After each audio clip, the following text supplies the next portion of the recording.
সবাইকে স্বাগত। তো আমরা রোজ দৌড়াই, কিন্তু আজ এই কংক্রিটের ভিড়ে আমি এসেছি আমার সবথেকে শান্তির ঠিকানায়, আমার সবুজ বন্ধুদের কাছে। এসেছি শুধু জল দিতে নয়, এসেছি আমার নীরব স্পন্দন অনুভব করতে। দেখুন, এই পরিচর্যা কেবলই একটি কাজ নয়, এ এক গভীর দর্শন।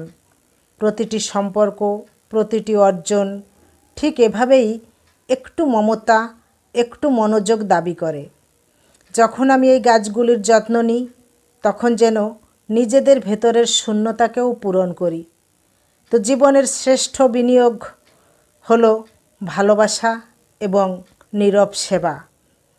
তো গাছেরা আমাদের জীবনের সবচেয়ে বড় সত্যটি শেখায়, সেটা হলো স্থিরতা ও ধৈর্য। তারা সমস্ত প্রতিকূলতা সয়েও মাটিকে শক্ত করে ধরে রাখে আর উপরে ওঠার স্বপ্ন দেখে। তো আমাদের শিকড়গুলো ঠিক তাই। আমাদের বিশ্বাস, আমাদের নীতি, আমাদের আপনজনদের ভালোবাসা, এই হলো আমাদের শিকড়। আমরা যেন শুধু ডালপালা ছড়ানোর দিকেই মন না দিই, নিজেদের শিকড়কে আরও গভীরে প্রথিত করি। ভিত মজবুত হলে বাইরের ঝড় আমাদের টলাতে পারবে না। প্রতিটি গাছ যেন এক একটি স্থির জীবনবোধের মূর্তি। তো এই কয়েকটি মুহূর্তের নীরবতা আমাকে যা শেখালো তা হলো, জীবনের মূল সৌন্দর্য হলো নিজের ভেতরের সবুজকে সতেজ রাখা।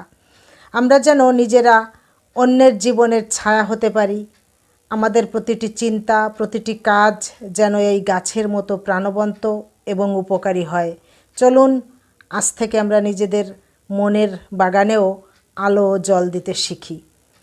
তো এই সবুজ অঙ্গীকার নিয়ে আমরা সবাই বেঁচে থাকি, ভেতরের বাগানে যত্নশীল হন।